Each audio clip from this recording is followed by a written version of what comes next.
আসসালামু আলাইকুম।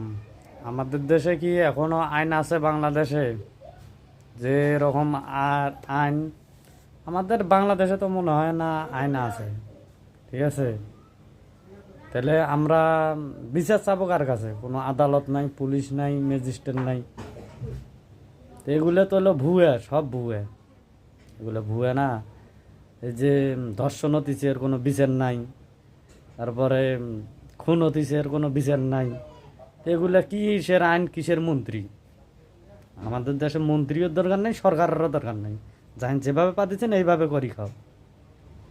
আমাদের দেশের সরকারের তো কোনো চাহিদা নেই আমাদের ওপরে, তার চাহিদা তার ওপরে। কারণ তার একটা জিনিস যে দেশটা উন্নত করবে তার সে কোনো ধারণা নেই। তাহলে আমরা কিভাবে কি করব? আজকে হয়তো একজন ধর্ষণের শিকার হয়েছে, আরেকজন হবে। এরম করে তো দেশ চলে না। এটা সরকারের কাছে আমার আবেদন থাকলো, তাড়াতাড়ি যেন এগুলার নির্দিষ্ট মূল্য বিচার হয়। বিচারের কিছু নাই, ডাইরেক্ট ফাঁসি। কোনো কথা হবে না, ডাইরেক্ট ফাঁসি হবে, যেন দ্বিতীয়বার আর কেউ না করতে পারে। ঠিক আছে, এটা যদি সরকার বুঝতে পারে তাহলে ভালো, না বুঝতে পারলে তো কপালের দুঃখ। এছাড়া আর কিচ্ছু নেই। আমাদের দেশে থাকতে হলে আমাদের ঘর সেইভাবে চলতে হবে। আমরা কোনো দল করি না, কিছু করি না। হয়তো সাপোর্ট করি, আমার ভালো লাগে আমি জামাত করি, অন্যজনের ভালো লাগে তাই আওয়ামী লীগ করে, আরেকজনের ভালো লাগে তাই বিএনপি করে, আরেকজনের ভালো লাগে নারী পার্টি করে।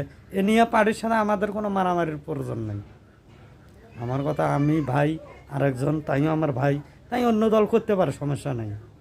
তাহলে এগুলো নিয়ে আমরা ডাঙাডাঙ্গি, মারামারি, হানাহানি করবো কেন? কী কারণে? কারণটা কি আমি বুঝতে পারলাম না তো। একজন হয়, আমি আরেকজনকে মারবো কেন? তার ভালো লাগে সে অন্য দল করুক, সমস্যা নাই তো আমার। সবাই ভাগে, মানে একসাথে কাঁধে কাঁধ মিলিয়ে কাজ কাম করো, দেশটা কিভাবে উন্নত করা যায় এটা করা লাগবে। কিন্তু আপনারা যদি এইভাবে করেন তাহলে তো হবে না। দেশে তো 12টা বাজি গেছে অলরেডি, দেশে তো কিচ্ছু নাই, একবার ফাঁকা। কদিন পরে খালি বালু পরি থাকবে, মানুষ থাকবে না, মানুষ হোক মানুষ খাবে। ঠিক আছে, এই হলো আমাদের বাংলাদেশ। বাংলাদেশের নাম পাল্টে দেওয়ার লাগবে। এই বাংলাদেশের নাম দিতে হবে কি জানেন? চোর বাংলাদেশ। মানে বাংলাদেশে চুরি করতে করতে তো শেষ করে ফেলাইছে। বাংলাদেশের নাম তো খালি বাংলাদেশ তুলে হবে না, চোর বাংলাদেশ তুলতে হবে। ঠিক আছে, আমার বক্তব্য এই পর্যন্তই। আসসালামু আলাইকুম, সবাই ভালো থাকবেন ইনশাল্লাহ।